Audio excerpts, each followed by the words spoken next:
Assalamualaikum warahmatullahi wabarakatuh. Kali ini saya membuat video yang menceritakan atau mengisahkan kisah salah seorang pahlawan nasional Indonesia yang berjuang melawan penjajah Belanda. Beliau bernama Muhammad Mangoendiprojo. Agar mengetahui kisahnya secara lengkap, nonton videonya sampai selesai supaya bisa memahami siapa sosok beliau.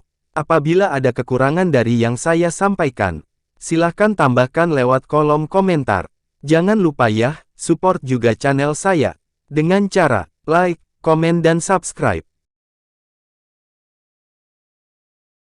Mayor Jenderal TNI Purn, Raden Muhammad Mangoendiprojo, tanggal 5 Januari tahun 1905 sampai tanggal 13 Desember tahun 1988, adalah seorang pejuang kemerdekaan dan perwira militer Indonesia yang ikut serta dalam pertempuran Surabaya. Pada tanggal 10 November tahun 1945, beliau diangkat sebagai pahlawan nasional oleh Presiden Joko Widodo pada tanggal 7 November tahun 2014. Hr. Muhammad Mangoendiprojo lahir di Sragen, Jawa Tengah, pada tanggal 5 Januari tahun 1905.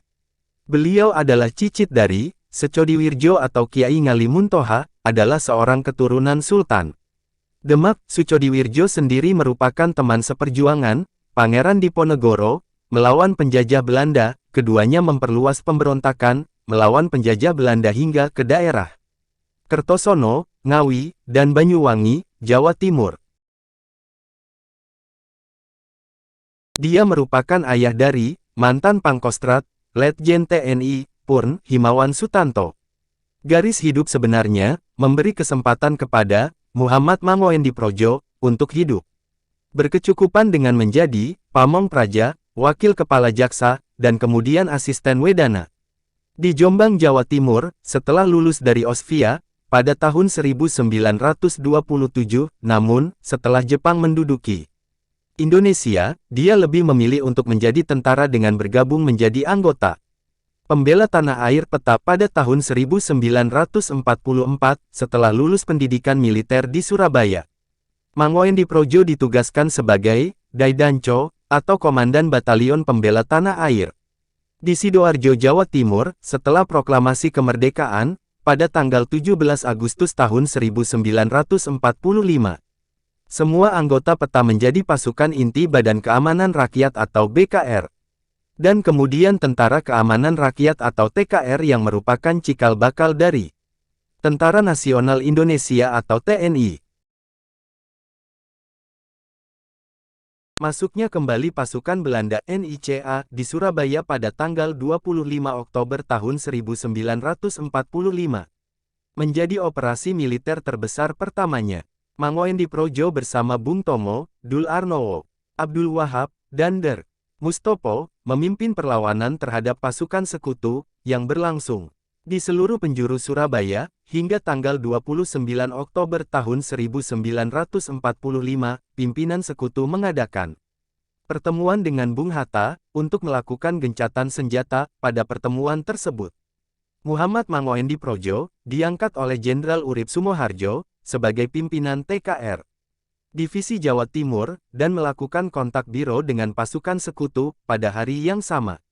Tanggal 29 Oktober tahun 1945, di sore hari, Muhammad bersama Brigadir Malabi berpatroli keliling kota Surabaya untuk melihat kemajuan gencatan senjata. Rombongan ini berhenti di Jembatan Merah di depan gedung Internetio. Di dalam gedung itu, tentara Inggris dan Kesatuan Gurkha sedang dikepung oleh pemuda-pemuda Indonesia untuk diminta menyerah. Muhammad lantas masuk ke dalam gedung yang dikuasai Inggris untuk melakukan negosiasi. Tanpa disangka, Muhammad malah disandra oleh tentara Gurkha dan terjadilah tembak-menembak antara tentara Inggris dan pemuda Surabaya. Malabi tewas dalam mobilnya yang meledak dan terbakar. Tewasnya Malabi membuat Inggris marah. Inggris mengultimatum rakyat Surabaya. yang mempunyai senjata untuk menyerahkan senjatanya. Ultimatum ini spontan ditolak oleh Muhammad yang kemudian memimpin TKR dan pemuda Surabaya melakukan pertempuran yang berpuncak pada tanggal 10 November 1945. Perang terbuka di Surabaya ini berlangsung selama 22 hari dan 6.315 pejuang anggota TKR menjadi korban. Muhammad sendiri bertugas pemimpin pertempuran melawan tentara sekutu.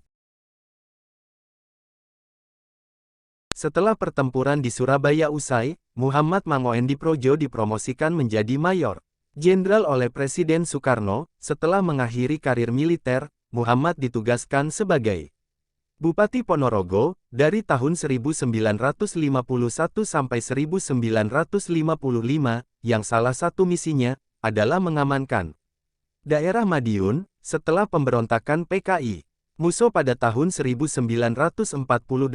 Prestasinya ini kemudian mengantarkan Muhammad Mangoendiprojo menjadi residen atau gubernur pertama Lampung, dengan misi utama adalah mengendalikan keamanan di daerah ini.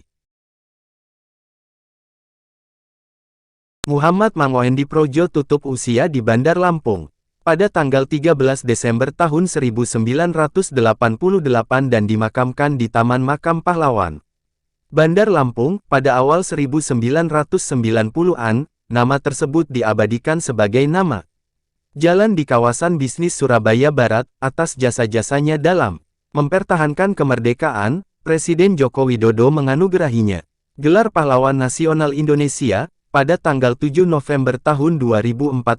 Penerimaan tanda jasa ini diwakili oleh cucunya, Menteri Kemaritiman Indonesia, Indroyono Susilo. Assalamualaikum warahmatullahi wabarakatuh. Terima kasih sudah menonton sampai selesai.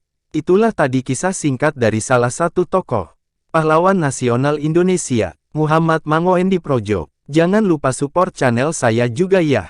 Like, komen, subscribe.